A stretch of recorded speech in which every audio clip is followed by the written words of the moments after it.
நடப்பு அரசியல் இப்போ பரபரப்பா பேசப்பட்டிருக்கிறது வந்து தாவேக எம்எல்ஏக்களை வந்து விலை கொடுத்து வாங்க முயற்சி பண்ணாங்க, அதுக்காக பேரம் பேசப்பட்டது அப்படின்னு ஒரு எம்எல்ஏ கொடுத்த இளையராஜாவுக்கு கொடுத்த அந்த கம்ப்ளைண்ட் அடிப்படையில் 12 பேர்கிட்ட அரெஸ்ட் பண்ணியிருக்காங்க.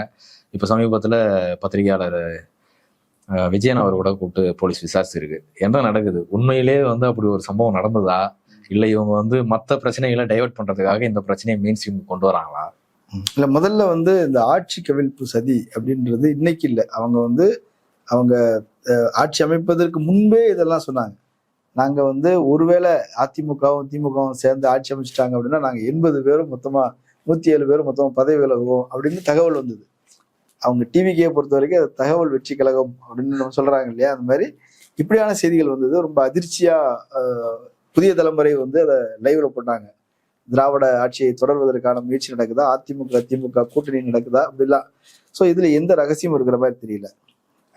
என்ன நடக்குது அப்படின்னா, டிவிகே எம்எல்ஏக்களை விலைக்கு வாங்க முயற்சி பண்றாங்கிறத அவங்க சேர்த்து சொல்றாங்க.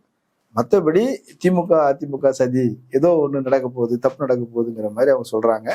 அவங்களுக்கு என்னன்னா அந்த 107ங்கிற நம்பருங்கிறது பயமுறுத்திக்கிட்டே இருக்குது. ஒரு 120 அப்படின்றது கூட்டணி கட்சிகள் தயவால் வந்திருக்கிறத தவிர அவங்களுக்கு உறுதியா ஒரு 125 130 இருந்ததுன்னா அவர் நிம்மதியா தூங்குவார். அதனால அவங்க பயந்துகிட்டே இருக்கிறாங்க. அந்த பயம்ங்கிறது என்னன்னா எல்லாத்தையுமே சந்தேகத்தோட தான் பாக்குது. அவங்க இன்னொன்னு என்னன்னா, அவங்க கட்சிக்காரங்க மேலேயே அவங்களுக்கு நம்பிக்கை இல்லை. திமுக காரங்க அவங்களுக்கு தைரியமா இருக்கிறாங்க, ஆனா அதிமுக பயப்படுது.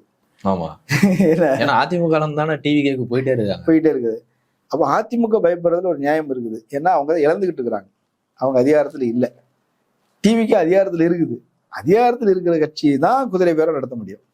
ஏன்னா அங்கதான் போனா பலன் இருக்குது. ஒரு எம்எல்ஏ ஆளுங்கட்சியோட சேர்ந்து இருக்கும் போதுதான் பலன். அவங்க வந்து அமைச்சராகலாம், அல்லது வாரியங்கள் கிடைக்கலாம், அல்லது வேற பலன்கள் பெறலாம், அல்லது சோபா வீட்டுக்கு வரலாம், என்னவோ.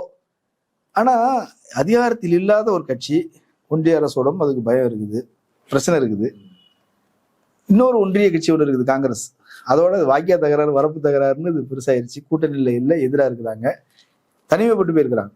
திமுக கூட்டணியில் இருந்த நம்பிக்கைக்குரிய கட்சிகளாக இருந்த கட்சிகள் எல்லாம் போயாச்சு. சிபிஎம் போயிடுச்சு, சிபிஐ போயிடுச்சு, விசிக போயிடுச்சு, ஐயுஎம்எல் போயிடுச்சு. 60 ஆண்டு நட்பு அவங்க போயிட்டாங்க. எல்லா வகையிலும் தனிமைப்பட்டு போயிருக்கிற ஒரு கட்சி அவங்க ஒரு எம்எல்ஏ விலைக்கு வாங்குவதன் மூலமாக ஆட்சியை கவிழ்த்திட முடியும்னு அவங்க நம்புறாங்க அப்படின்னா இதை விட பைத்தியக்காரத்தனம் இது இல்லை.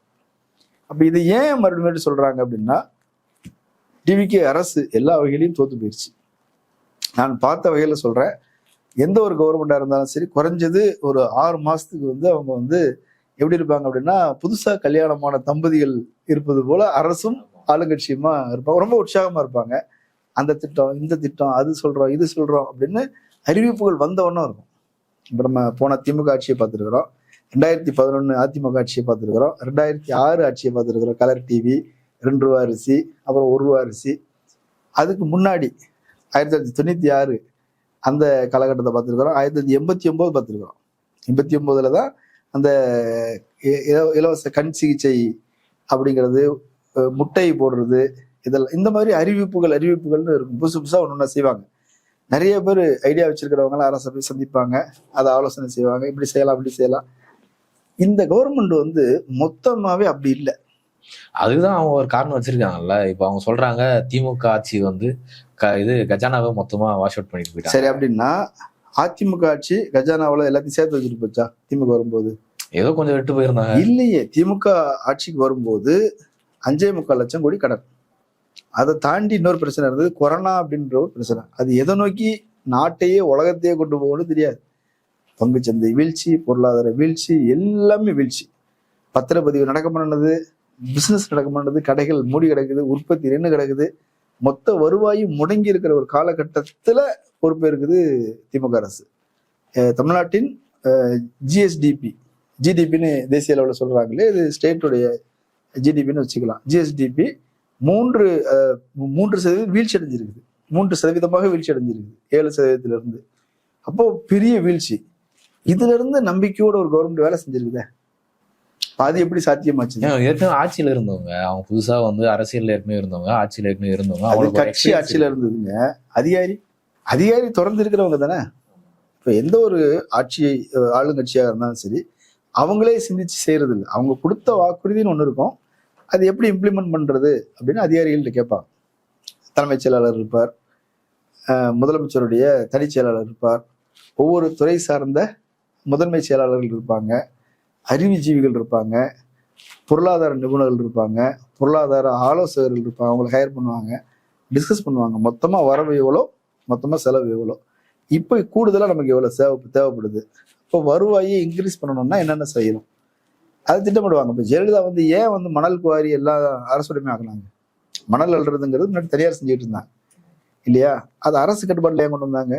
அது முறைகேடு இருக்கு, இன்னும் அதுல வருமானம் அதிகமா இருக்கு அரசுக்கு அப்படின்னு தானே.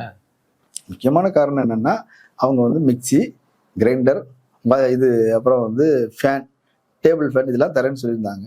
இதுக்கு பணம் வேணும்ல, கூடுதல் வருமானம் வேணும். அப்ப என்ன பண்றது? மணல் குவாரி எல்லாம் அரசுடைமையாக்கு, அது மூலமா ஒரு யூனிட்டுக்கு 800 ரூபா விலை போடுங்க அப்படின்னா எவ்வளவு போகுது? அதுல ஒரு ரெவன்யூ. சரி, இன்னொன்னு சொல்றேன். 2002 ஒயின் ஷாப்லாம் அரசுடைமை ஆக்குறாங்க. எதுக்காக? அதுல வருமானம் அதிகமா, வருமானத்தை பெருக்குவதற்காக இல்லையா? அப்போ வருமானத்தை பெருக்குவதற்கு என்ன செய்யணுங்கிற ஐடியா அவங்களுக்கு இருக்குது. இப்ப கலைஞர் 2006 ஆட்சிக்கு வரும்போது அவர் சொன்ன வாக்குறுதிகள் எதுவுமே நிறைவேற்ற முடியாது அப்படின்றதுதான் தேர்தல் பிரச்சாரத்தில் ஜெயலலிதா சொன்னது. அதிமுக தரப்புல சொன்னது, நிச்சயமா இதெல்லாம் செய்ய முடியாது. அவங்க நிலமற்றவர்களுக்கு 2 ஏக்கர் நிலம், அதுக்கப்புறம் 2 ரூபாய் அரிசி, வண்ண தொலைக்காட்சி பெட்டி, ஒவ்வொரு வீட்டுக்கும் வண்ண தொலைக்காட்சி பெட்டி, இதெல்லாம் அறிவிச்சா இது செய்ய முடியாதுன்றதுதான் ஜெயலலிதாவுடைய ஆர்குமெண்ட். சரி, எப்படி செஞ்சாரு கலைஞர்? அப்ப அவங்க வந்த உடனே என்ன செய்யறாங்க? பத்திரப்பதிவுத்துறை அதுக்குள்ள போறாங்க. லேண்ட் வேல்யூ எல்லாம் எவ்வளவு இருக்குது? எல்லாம் ஒரு 10-15 வருஷத்துக்கு முன்னாடி வேல்யூஷன்ங்கிறது நிர்ணயிச்சது. இப்போ 5 லட்ச ரூபா லேண்டுக்கு அவங்க 50,000 ரூபாங்கிற மாதிரி மதிப்பு போட்டு அதுக்கு தான் பத்திரம் வாங்குறாங்க. அப்போ 5 லட்ச ரூபா விலை மதிப்பு, மார்க்கெட் விலை எவ்வளவோ அதுக்கு கொட்டுவாங்க. அப்படின்னும் போது அதுல ஒரு ரெவன்யூ வருது. இந்த மாதிரி ஒன்னொன்னுலயும் வருவாயை உருவாக்குறாங்க. உருவாக்கி அதன் மூலமாக எதையுமே அவங்க ரத்து பண்றேன். இப்போ திமுக ஆட்சியில் கொண்டு வரப்பட்ட திட்டம் எதையாவது எம்ஜிஆர் ரத்து பண்ணியிருக்கிறாரா? இப்போ குடிசை மாட்டு வாரியங்கிறது அது ஒரு புதிய திட்டம் தானே. அதுக்கு ஃபண்ட் இல்லை. இவங்க சொல்லும் போது அதுக்கு முந்தைய காங்கிரஸ் கவர்மெண்ட், காமராஜர் கட்சி பெரிய விவாதம் நடக்குது. திமுக சொல்றதை செய்யவே முடியாதுன்னு சொன்னாங்க. 3 படி லட்சியம் 1 படி நிச்சயம் அப்படின்னாங்க. குடிசை மாட்டு வாரியங்கிறது சாத்தியமே இல்லை, எங்கேயுமே செஞ்சது இல்லை. சோசியலிச நாடுகளில் மட்டும்தான் அது நடந்திருக்குது. இது ஒரு கேபிட்டலிசம் இருக்கக்கூடிய நாடு, இது சாத்தியம் இல்லைன்னா. குடிசை மாட்டு வாரியத்தை கலைஞர் தொடங்கினார்ல, எம்ஜிஆர் அதை கண்டினியூ பண்ணார், ஜெயலலிதாவும் அதை கண்டினியூ பண்ணாங்க, எடப்பாடி வரைக்கும் கண்டினியூ பண்ணாங்கல்ல. நியாய விலை கடைன்னு ஒரு திட்டம், நியாய விலை, அதுலதான் பெரிய பிரச்சனையாகுது. இந்திரா காந்தி கிட்ட நிதி கேட்டு சண்டையெல்லாம் ஆகுது. மாநில சுயாட்சிலாம் ஒரு சொல்றாரு, வரி போடுற உரிமைங்கிறது நீங்க வச்சுக்கிட்டீங்கன்னா நாங்க எப்படி பண்றது அப்படின்னு சொல்லிதான் ஒரு சாராய கடையை பிப்ரவரியா திறக்கிறார். திறந்து அந்த நிதி பற்றாக்குறையை சரி பண்ணோடனே மூறார். அப்போ அதுக்கு ஒரு ஐடியா கண்டுபிடிக்கிறாங்கல்ல. இப்ப இருக்கிற அரசுக்கு அந்த ஐடியா கொடுக்குற அதிகாரிகள் இல்லைன்றீங்களா? இல்ல இவங்க யோசிக்கிறத இம்ப்ளிமெண்ட் பண்ண முடியாத அளவுக்கு அவங்களுக்கு அந்த திட்டங்களை அது அவங்க தான் பேசணும். இப்போ இவங்க என்னன்னா, அவங்க இப்போ கலைஞரோ அல்லது ஜெயலலிதாவோ ஒரு திட்டங்களை அறிவிக்கும் போது அது எப்படி நடைமுறை சாத்தியப்படுத்த முடியுங்கிற சிந்தனையோடு அதை செஞ்சாங்க. அவங்க முடியாது எதையுமே சொல்லலை, என்னெல்லாம் சாத்தியம் உண்டோ அதை பேசுறாங்க. அதில் அதிகபட்சம் என்ன செய்ய முடியும், எதுல எல்லாம் ரெவன்யூ டெவலப் பண்ண முடியும், அதுக்குன்னு அவர்களுக்கு ஆலோசகர்கள் இருந்தாங்க, பொருளாதார அறிஞர்கள் இருந்தாங்க. நிறைய பேர் டிஸ்கஸ் பண்ணி அவங்க போய் விவாதிப்பாங்க. இவங்க என்னன்னா, அவன் 2000 சொல்றாங்களா, 1000 ரூபா கொடுத்துட்டு இருக்கிறாங்க. ஏடிஎம்கே எவ்வளவு சொல்லுது? 2000 ரூபா சொல்லுது. 2500 போட்டுக்க. சரி, இவங்க முதியோர்களுக்கு எவ்வளோ கொடுத்துக்கிட்டு இருக்கிறாங்க? 1200 ரூபா கொடுத்துட்டு இருக்கிறாங்க. அதை 1500 மாத்திருக்கிறாங்க. இப்போ அப்படியா 3000 போட்டுக்கோ. சரி, அடுத்தது வேலையில்லா பட்டாதாரிகள், அவங்களுக்கு என்ன பண்ணலாம்? அவங்களுக்கு 4000 ரூபா போட்டுக்க. இப்படி போட்டுக்கன்னு சேர்த்தா அது வருது, ஒரு பட்ஜெட்டுக்கு உரிய தொகை வருது. இப்போ இந்த பட்ஜெட் இப்போ நமக்கு 3,40,000 கோடி ரூபா பட்ஜெட் அப்படின்னா இதே அளவுக்கான நிதி தேவைப்படுது. யோசிச்சா இப்படி ஒரு விஷயத்தை செஞ்சிருப்பாங்களா? செஞ்சிருக்க முடியாது. அவங்களுக்கு இந்த திட்டங்கள்லாம் செயல்படுத்தணுங்கிறது நோக்கம் இல்லை, எப்படியாவது ஜெயிச்சிடணும். நம்ம திமுக அவங்க ஒரு லிமிட் வச்சிருக்காங்க, ஏடிஎம்கே அவங்க லிமிட் வச்சிருக்காங்க. முதல் முறை 10,000 ரூபா தருவேன்னு சொல்றாங்க ஏடிஎம்கே. 8,000 ரூபா கூப்பன் தருவேன்னு டிஎம்கே சொல்லுது. ஏன்னா எவ்வளவு சாத்தியன்றது உங்களுக்கு தெரியும். ஏற்கனவே அவங்க ஆண்டதுனால அவங்களுடைய அந்த நிதி நிலைமையை தெரிஞ்சு அவங்க பேசுறாங்க. ஆமா, இவங்களுக்கு அந்த இதெல்லாம் இல்லை.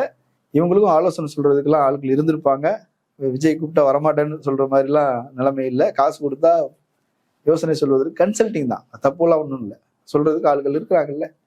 அப்போ என்னன்னா அதீதமாக வாக்குறுதிகள் கொடுத்தாச்சு, நிறைவேற்ற முடியாததை சொல்லிட்டு இப்ப இதை நிறைவேற்றுறது என்ன பண்றதுன்னு முடிச்சுட்டு இருக்காங்க.